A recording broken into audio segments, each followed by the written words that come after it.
बातमीपत्रामध्ये आता पाहणार आहोत सुपरफास्ट 100 बातम्या सुरुवात करूया। छत्रपती संभाजीनगर येथील शासकीय वैद्यकीय महाविद्यालय आणि रुग्णालय येथे सार्वजनिक आरोग्य विभाग आणि वैद्यकीय शिक्षण विभागातील परिचारिकांनी आज 2 तासांचे कामबंद आंदोलन सुरू केलं।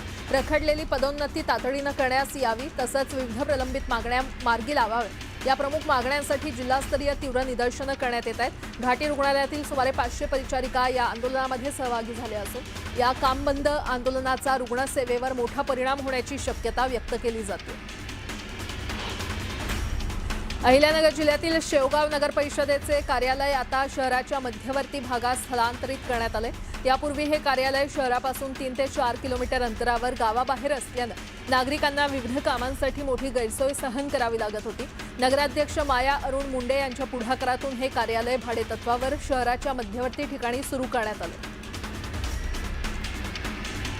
सावित्रीबाई फुले पुणे विद्यापीठाच्या बनावट पदवी प्रमाणपत्र प्रकरणात पोलिसांनी आणखी एका आरोपीला अटक केली आहे। प्रदीप महादेव खताते असं अटक आरोपीचं नाव असून न्यायालयानं त्यांना 8 ऑगस्टपर्यंत पोलीस कोठडी सुनावलेली आहे। या प्रकरणात आतापर्यंत 2 जणांना अटक करण्यात आली आहे। यापूर्वी बीकॉमची बनावट पदवी तब्बल 70,000 रुपयात दिल्याचा प्रकार उघडकीस आल्यानंतर चतुर्शृंगी पोलीस ठाण्यात गुन्हा दाखल करण्यात आला होता। जळगाव येथील अन्न आणि औषध प्रशासनाच्या पथकानं चाळीसगावातील एका दूध संकलन केंद्रावर धाड टाकत दुधाचे नमुने तपासणीसाठी जप्त केले। चाळीसगाव परिसरात मोठ्या प्रमाणात दूध संकलन आणि दुग्धजन्य पदार्थांचं उत्पादन होत असल्यानं या कारवाईकडे विशेष लक्ष लागलंय। यापूर्वी देखील परिसरातील काही डेऱ्यांमधून नमुने घेऊन तपासणी करण्यात आली होती। या कारवाईमुळे दुग्ध व्यावसायिकांमध्ये खळबळ माजली आहे। महापालिकेच्या 1800 पेक्षा जास्त बालवाडी शिक्षिका आणि मदतनीसांचे 2 महिन्यांपासूनचं वेतन रखडल्यानं त्यांच्यावर उपासमारीची वेळ आलेली आहे। सहाय्यक कामगार आयुक्तांनी 16 जुलैला स्पष्ट निर्देश दिल्यानंतर वेतन न मिळाल्यानं कर्मचाऱ्यांमध्ये तीव्र असंतोष पसरलाय। 8 ऑगस्टला धडक मोर्चाचा इशारा श्रमिक भारतीय संघटनेनं दिलाय। वांद्रे रेक्लेमेशन येथील फुटबॉल मैदानावर प्रदर्शन आणि कन्व्हेन्शन सेंटर उभारण्याच्या प्रस्तावाला मुंबई महापालिकेच्या सुधार समितीने मंजुरी दिली आहे। हा प्रस्ताव आता अंतिम चर्चेसाठी महापालिका सभागृहासमोर जाणार आहे। दरम्यान या प्रकल्पाला यापूर्वी विरोध करणाऱ्या ठाकरेंच्या पक्षानं मैदानावरील क्रीडा सुविधा कायम ठेवण्याची भूमिका घेतली आहे। पुणे मेट्रोच्या महाकाडनं 1.5 लाख विक्रीचा टप्पा ओलांडलेला आहे। या आधुनिक सुविधेमुळे प्रवाशांचा प्रवास वेगवान, सुलभ आणि सुखद बनला असून त्यातून दररोजच्या तिकिटांच्या लांबलचक रांगा आणि सुट्या पैशातून मुक्तता मिळते असं मेट्रो प्रशासनाचं म्हणणं आहे। 1272 विना अनुदानित व्यावसायिक कॉलेजच्या शुल्कवाढीवरून वाद होण्याची शक्यता आहे। कायद्यातील मुदत उलटून गेल्यानंतर FRA कडून शुल्कवाढीला मंजुरी देण्यात आली आहे। शुल्कवाढीच्या निर्णयामुळे राज्यातील लाखो पालकांवर अतिरिक्त आर्थिक भार पडणार आहे। भिवंडी डेपोसाठी राज्य शासनाकडून 5 नवीन ST बस उपलब्ध करून देण्यात आलेल्या आहेत। आमदार महेश चौगुले यांच्या सातत्यपूर्ण पाठपुराव्यामुळे हा निर्णय घेण्यात आलेला आहे। या नव्या बसमुळे भिवंडी शहर आणि ग्रामीण भागातील प्रवाशांना अधिक सुरक्षित, दर्जेदार आणि वेळेवर प्रवासी सेवा मिळणार आहे। राज्यातील एकूण 3029 धरणांमध्ये सध्या 68.91 उपयुक्त पाणीसाठा उपलब्ध आहे। कोकण विभागातील धरणात सर्वाधिक 85.18% उपयुक्त पाणीसाठा आहे। त्यानंतर पुणे विभागात 82.69% आणि नाशिक विभागात 70.63% साठा उपलब्ध आहे। छत्रपती संभाजीनगर विभागात केवळ 44.61% उपयुक्त पाणीसाठा आहे, तर विदर्भात देखील सरासरीपेक्षा कमी पाणीसाठा उपलब्ध आहे। मुंबईसह संपूर्ण कोकण, पूर्व विदर्भातील चंद्रपूर, नागपूर, भंडारा, गोंदिया आणि गडचिरोली अशा 12 जिल्ह्यात गुरुवार 6 ऑगस्टपर्यंत मुसळधार पाऊस होणार आहे। ऑगस्ट सुरू होताच काही ठिकाणी मुसळधार पाऊस तर काही ठिकाणी सूर्यदर्शन अशी स्थिती आहे। सद्यस्थितीमध्ये बंगालच्या उपसागरात कमी दाबाचा पट्टा तयार झाल्यानं 12 जिल्ह्यांमध्ये पावसाचा जोर वाढणार आहे। शेतकऱ्यांना अटी-शर्ती न लावता संपूर्ण कर्जमुक्ती द्यावी अशी मागणी महाराष्ट्र शेतकरी संघटनेनं केली आहे। 2019 पूर्वीच्या अनेक शेतकऱ्यांना कर्जमाफीचा लाभ मिळाला नसल्याचा आरोप करत OTS योजना दिशाभूल करणारी असल्याची टीका संघटनेनं केली। बुलढाणा जिल्ह्यातील खामगाव तालुक्यातील गवंढाळा ग्रामपंचायतीतील भ्रष्टाचाराविरोधात गावातील युवकांनी आमरण उपोषण सुरू केलं। विकास कामं न करताच लाखो रुपयांची बिलं काढल्याचा आरोप ग्रामसेवकांवर करण्यात आला।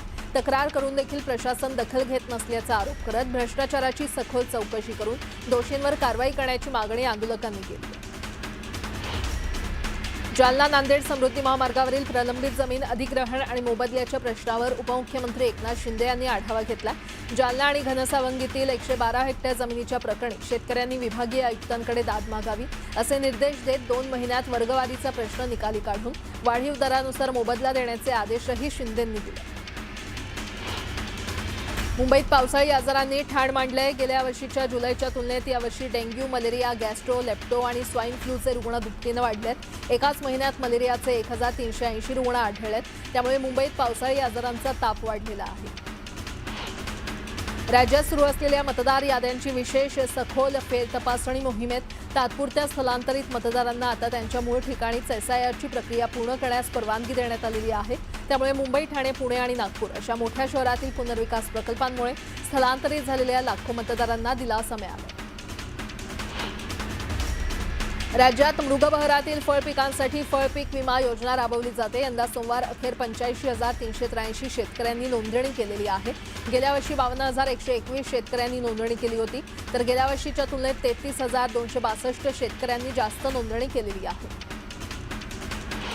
एसटी महामंडळानं आपल्या कर्मचाऱ्यांना सोशल मीडियाच्या वापराबाबत कडक नियमावली जारी केलेली आहे। त्यानुसार वाहन, बस स्थानक, आगार परिसरात खाकी गणवेशाचा वापर करून आक्षेपार्ह, अश्लील, दुहेरी अर्थाची गाणी असलेली रील्स आणि व्हिडिओ बनवण्यास सक्त मनाई केली आहे। आक्षेपार्ह रील प्रसारित करणाऱ्यांवर थेट निलंबनासारखी कठोर कारवाई केली जाणार आहे।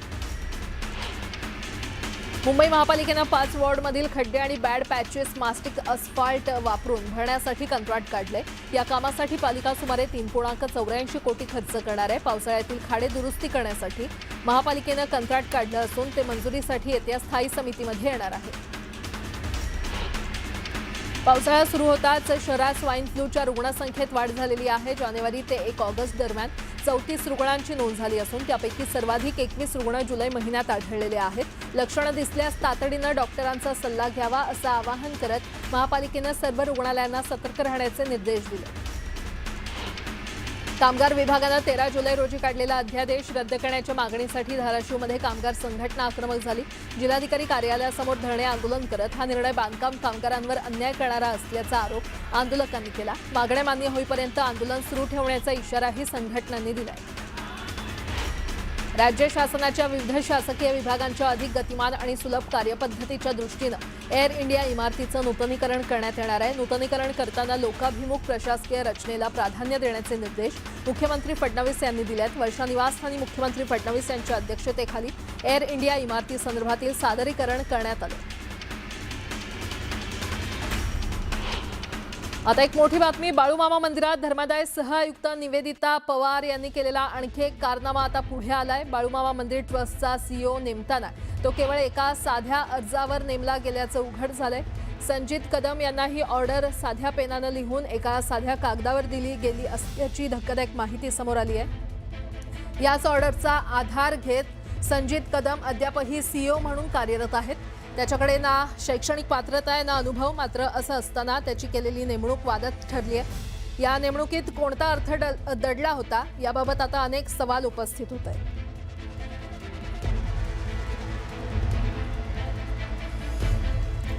पुढची मोठी बातमी। शिवसेना पक्षाचं नाव आणि धनुष्यबाण या निवडणूक चिन्हाच्या वादावर आज सर्वोच्च न्यायालयामध्ये महत्त्वपूर्ण सुनावणी होणार आहे। सुप्रीम कोर्टात ही सुनावणी होणार आहे। सकाळी 11 नंतर सुनावणीला सुरुवात होणार असल्याची माहिती मिळते। शिवसेना पक्ष आणि या पक्षाचं निवडणूक चिन्ह असलेला धनुष्यबाण कुणाचा या मुद्द्यावर सर्वोच्च न्यायालयामध्ये याचिका दाखल करण्यात आली आहे। केंद्रीय निवडणूक आयोगाच्या निर्णयाला उद्धव ठाकरे यांनी सर्वोच्च न्यायालयात आव्हान दिलंय आणि या संदर्भात आज सुनावणी होणार आहे। त्यामुळे आज कोर्टात नेमकं काय होणार याकडे आता सगळ्यांचं लक्ष लागलंय। पुन्हा एकदा बातम्या पाहूयात वेगवान स्वरूपात। बेस्ट उपक्रमानं 8 वर्षांनंतर वाहक पदासाठी थेट भरती प्रक्रिया सुरू केली असून 364 वाहकांची नियुक्ती केली जाणार आहे। इच्छुक उमेदवारांना 21 ऑगस्टपर्यंत ऑनलाईन अर्ज करता येणार आहे। या भरतीमुळे वाहक संवर्गातील सुमारे 1036 रिक्त पदांपैकी जवळपास 35% जागा भरल्या जाणार असून बस सेवा अधिक सक्षम करण्याचा प्रशासनाचा प्रयत्न आहे। दक्षिण मुंबईतील वाहतूक कोंडी कमी करण्यासाठी उभारण्यात येत असलेल्या 4 महत्त्वाच्या रेल्वे उड्डाणपुलांच्या कामांनी निर्णायक टप्पा गाठलाय। भायखळा रेल्वे उड्डाणपुलाचे 85% तर प्रभादेवी म्हणजेच एल्फिन्स्टन पुलाचं 70% काम पूर्ण झालंय। यापैकी प्रभादेवी पूल 30 नोव्हेंबर आणि भायखळा पूल हा 31 डिसेंबर 2026 पर्यंत पूर्ण करण्याचं उद्दिष्ट आहे। पदपथांवरील अतिक्रमण हटवण्यासाठी मुंबई महापालिकेनं पादचारी प्रथम मोहीम हाती घेतलेली आहे। या अंतर्गत पहिल्या टप्प्यात 320 किलोमीटर लांबीच्या पदपथांवरील अतिक्रमण हटवण्यात येणार आहे। पदपथ अडथळामुक्त करण्याच्या दृष्टीनं उपाययोजना करण्याचे आदेश आयुक्त अश्विनी भिडे यांनी दिले। मुंबई महापालिका मुख्यालयाच्या विस्तारित 6 मजली इमारतीचं नूतनीकरण 14 वर्ष सुरू होतं। 2023-24 मध्ये पूर्ण झालेल्या या कामासाठी 120 कोटींहून अधिक खर्च करण्यात आला। मात्र काम पूर्ण होऊन अवघी 2 वर्षही झाली नसताना या इमारतीच्या विविध दुरुस्ती आणि डागडुजीच्या कामांसाठी आणखी 6.83 कोटी रुपयांचा खर्च केला जाणार आहे। लोकलच्या तिकिटांवरील मजकूर पुसट होऊन टीसी आणि प्रवाशांमध्ये वारंवार होणारे वाद आता टळणार आहेत। पश्चिम रेल्वेनं स्थानकांवरील जुन्या डॉट मॅट्रिक्स प्रिंटरच्या जागी थर्मल प्रिंटर बसवण्यास सुरुवात केली आहे। नव्या प्रिंटरमुळे तिकिटांवरील छपाई अधिक स्पष्ट आणि टिकाऊ असेल। विशेषतः पावसाळ्यात तिकिटांवरील मजकूर पुसट होण्याच्या समस्येवर मोठ्या प्रमाणात तोडगा निघण्याची अपेक्षा आहे। भारत आणि कॅनडा यातील वाढत्या प्रवासी मागणीच्या पार्श्वभूमीवर एअर इंडियाची 25 ऑक्टोबर 2026 पासून मुंबई टोरंटो दरम्यान थेट विमानसेवा सुरू होणार आहे। मुंबई टोरंटो ही थेट सेवा 25 ऑक्टोबर 2026 ते 26 मार्च 2027 या कालावधीमध्ये सुरू राहणार असून आठवड्यातून 3 दिवस ही विमानं उड्डाण करतील। या सेवेमुळे दर आठवड्याला सुमारे 2000 अतिरिक्त आसनं उपलब्ध होणार आहे। मुंबई शहर अधिक स्वच्छ, सुंदर आणि कचरामुक्त करण्याच्या उद्देशानं महापालिकेच्या घनकचरा व्यवस्थापन विभागानं आयोजित केलेल्या मुंबई क्लीन लीग 2026 स्पर्धेला नागरिकांचा उत्स्फूर्त असा प्रतिसाद मिळतोय। अवघ्या काही आठवड्यात स्पर्धेसाठी 21,408 नोंदणी झाली असून त्यामध्ये 19,065 नागरिक आणि 2,343 आस्थापनांचा समावेश आहे। मुंबई म्हाडाच्या गृहनिर्माण सोडतीतील विलंबामुळे हजारो अर्जदारांचे लाखो रुपये गेल्या 3 महिन्यांहून अधिक काळ अडकून पडलेत। या विलंबामुळे निम्न मध्यमवर्गीय आणि मध्यमवर्गीय अर्जदारांना आर्थिक अडचणींचा सामना करावा लागतो। कल्याण मुरबाड मार्गावर एसटीच्या 60 अतिरिक्त फेऱ्या सुरू करण्यात आलेल्या आहेत। कल्याण आगारातून आधीच्या 48 ऐवजी आता दररोज तब्बल 108 एसटी फेऱ्या होणार आहेत। एसटी प्रवाशांची संख्या वाढल्यानं अतिरिक्त एसटी बस फेऱ्या सुरू करण्याचा निर्णय घेण्यात आलाय। जे रुग्णालयामध्ये कॉपर्स फंडातून पहिली टीव्हीआय शस्त्रक्रिया यशस्वी करण्यात आली। 12 ते 15 लाखांचा महागडा हृदय उपचार आता आर्थिकदृष्ट्या दुर्बल घटकांना मोफत मिळणार आहे। महात्मा ज्योतिराव फुले जन आरोग्य योजनेच्या कॉपर्स फंडामुळे जीवनरक्षक उपचारांचा मार्ग मोकळा झालाय।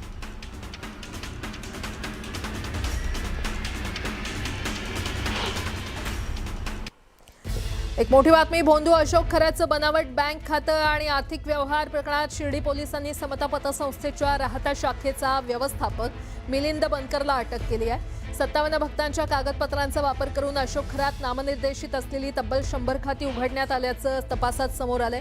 या खात्यांमधून 60 कोटी रुपयांहून अधिकचे व्यवहार झाल्याचा संशय आहे।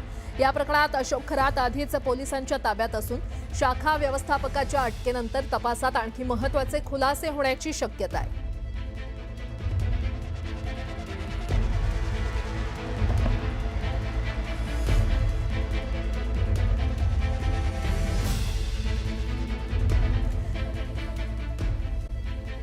उघडकीस आलाय। शिरूर तालुक्यातील 15 वर्षीय अल्पवयीन मुलीचा 7 लाख रुपये घेऊन बेकायदेशीररित्या विवाह लावण्यात आल्याचा गंभीर आरोप तिच्या आईनं केलेला आहे। वडील, सावत्र आई आणि घरातील इतर नातेवाईकांनी बळजबरीनं हा विवाह केला। मी विरोध करत होते तर मला मारहाण केली असा आरोपही केलेला आहे। या संदर्भात महिला बालकल्याणकडे तक्रार दाखल केली असून बालविवाह झालेल्याचे व्हिडिओ पुरावे दिलेले आहेत।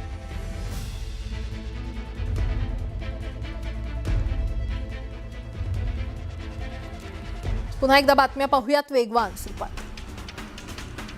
राज्यात दररोज सुमारे 60 लाख प्रवाशांना सेवा देणाऱ्या आणि 14,000हून अधिक बसचा ताफा असलेल्या राज्यमार्ग परिवहन महामंडळानं छावा राईड या ॲग्रिगेटर प्लॅटफॉर्मद्वारे बस, रिक्षा, टॅक्सी आणि ई बस सेवा एकाच डिजिटल प्लॅटफॉर्मवर आणण्याची तयारी सुरू केलेली आहे।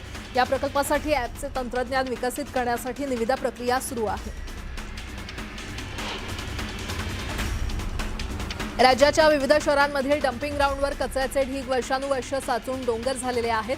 हे कचऱ्याचे डोंगर आता शास्त्रोक्त पद्धतीने म्हणजेच बायोमायनिंगचा वापर करून हटवले जाणार आहेत। स्वच्छ महाराष्ट्र अभियान 2.0 मधील डम्प साइट रिमिडिएशन ॲक्सिलेटर प्रोग्राम अंतर्गत राज्यातील 10 स्थानिक स्वराज्य संस्थांमधील डम्पिंग ग्राउंडवर ही प्रक्रिया केली जाणार आहे।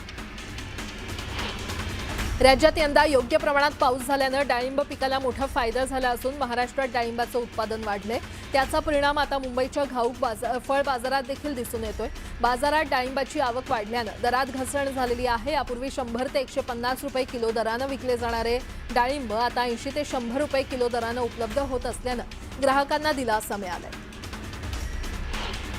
पुण्यातील जुना आरटीओ चौक ते नायडू हॉस्पिटल रस्त्यावर मोठ्या प्रमाणात चिखल आणि वाहनांचे ऑइल यामुळे जवळपास 10 ते 15 वाहनं घसरून अपघात झालाय।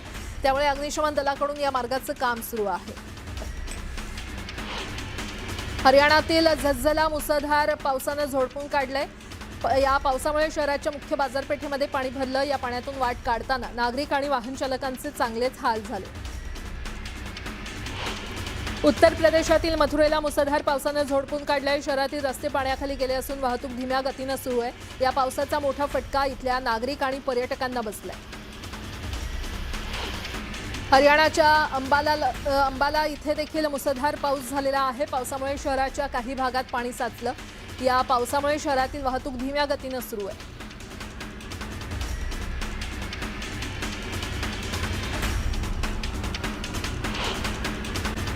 बातमीपत्राला सुरुवात करूया। पुण्यातील चाकण MIDCतील रस्त्यांच्या दुरवस्थेमुळे आणखी एका महिलेचा बळी गेलेला आहे। सिमेंटच्या रस्त्यावर साचलेल्या चिखलात दुचाकी घसरल्यानंतर महिला मागून येणाऱ्या अवजड वाहनाच्या चाकाखाली आल्यानं या महिलेचा जागीच मृत्यू झालाय। अपघातानंतर चालक वाहनासह फरार झाला असून पोलिसांकडून त्याचा शोध घेतला जातोय। या अपघातात मृत्यू झालेल्या महिलेचं नाव सानवी पांचाळ असून त्या 42 वर्षांच्या होत्या। भोसरीतील इंद्रायणी नगर इथे राहणाऱ्या सानवी पांचाळ या चाकण MIDCतील स्कोडा कंपनीमध्ये सुरक्षा रक्षक म्हणून कार्यरत होत्या। ड्युटी संपवून त्या दुपारी घरी निघाल्या असताना पावसामुळे निसरड्या झालेल्या सिमेंटच्या रस्त्यावर त्यांची दुचाकी घसरली। त्या रस्त्यावर पडताच मागून येणाऱ्या अवजड वाहनाच्या मागील चाकाखाली आल्यानं त्यांचा जागीच मृत्यू झाला। तर अपघातानंतर चालक वाहनासह पसार झाला असून चाकण पोलीस त्याचा शोध घेत आहेत। आणि या संदर्भात अधिक माहिती घेऊयात। आमचे प्रतिनिधी सचिन तोडकर आपल्यासोबत जोडले गेलेले आहेत। सचिन, अतिशय दुर्दैवी अपघात, काय अपडेट? खरं तर अशा घरातील पंचतारांकित MIDC म्हणून चाकण MIDCचा ख्याती आहे। मात्र चाकण MIDCला आता खड्ड्यांचं ग्रहण लागलंय। मोठ्या प्रमाणामध्ये त्या ठिकाणी वाहतूक कोंडी होत असते।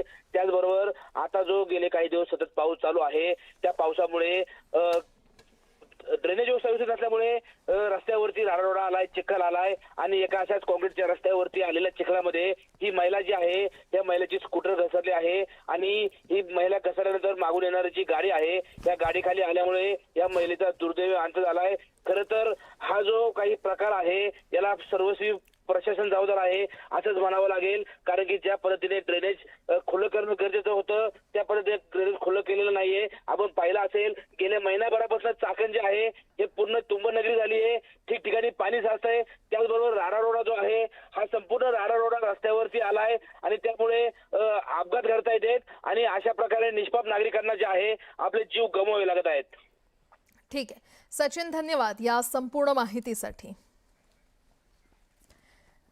पुणे जिल्ह्यातील शिरूर तालुक्यात कोरेगाव बिवरी गावांना जोडणाऱ्या मुळामुठा बंधाऱ्यावरील पूल हा पाण्याखाली गेलेला आहे।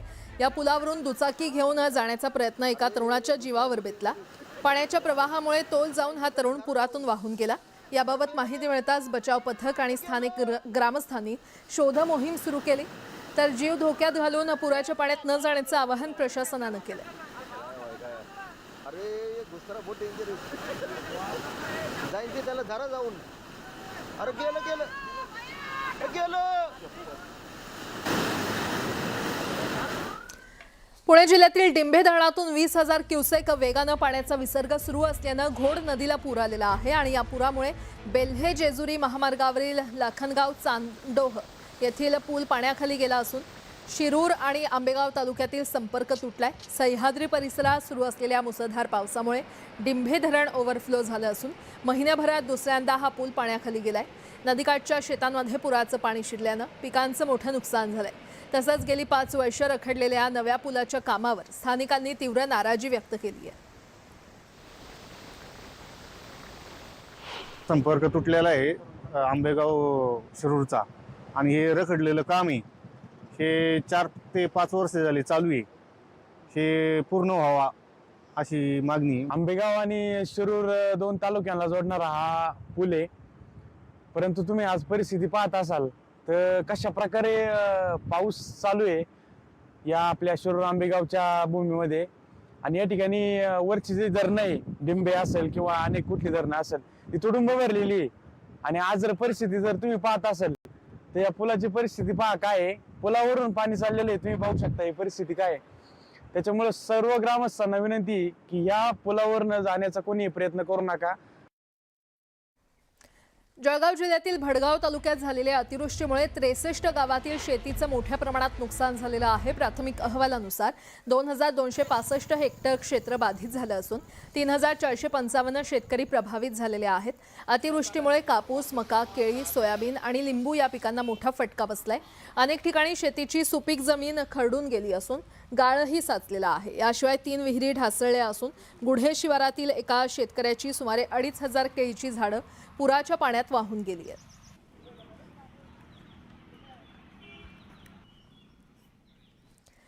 नागपुरातील एका खासगी रुग्णालयामध्ये 6 महिन्यांच्या गर्भवती महिलेचा मृत्यू झालाय। प्रियंका पोटदुखे असं या महिलेचं नाव आहे।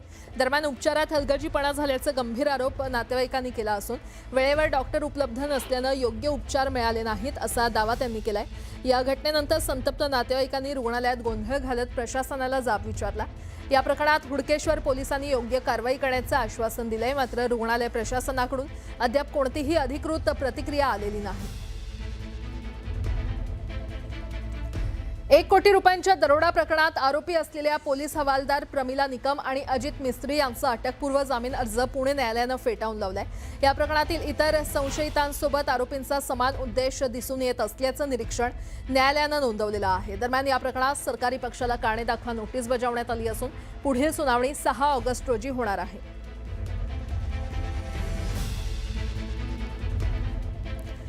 अभिनेता आमिर खानला धमकी दिल्याप्रकरणी तपासात महत्त्वाची माहिती आता समोर आलेली आहे। पोलीस सूत्रांच्या माहितीनुसार ही धमकी बिश्नोई टोळीनं दिल्याचं तपासात समोर येतंय। आरजू बिश्नोईचा धमकीचा ऑडिओ व्हायरल झाल्यानंतर मुंबई पोलिसांनी पंजाब पोलिसांशी संपर्क साधला होता। यानंतर पंजाब पोलिसांनी आरजू बिश्नोईच्या जुन्या ऑडिओ रेकॉर्डिंगची नव्या धमकीच्या ऑडिओशी पडताळणी केली। या दोन्ही ऑडिओतील आवाज एकाच व्यक्तीचा असल्याचं प्राथमिक पडताळणीमध्ये समोर आल्याची सूत्रांची माहिती आहे।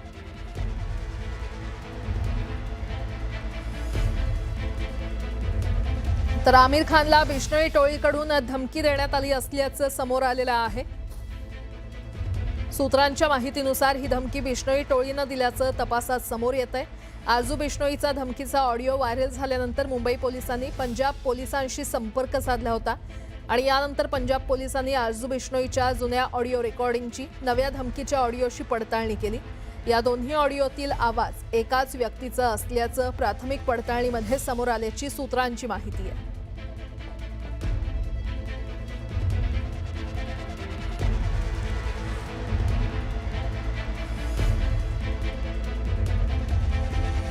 तर अभिनेता आमिर खानला धमकी दिल्याप्रकरणी तपासात आता ही महत्त्वाची माहिती समोर आलेली आहे। पोलीस सूत्रांच्या माहितीनुसार ही धमकी बिश्नोई टोळीनं दिल्याचं समोर येतंय। आरजू बिश्नोईचा धमकीचा ऑडिओ व्हायरल झाला होता। त्यानंतर मुंबई पोलिसांनी पंजाब पोलिसांसोबत संपर्क साधला।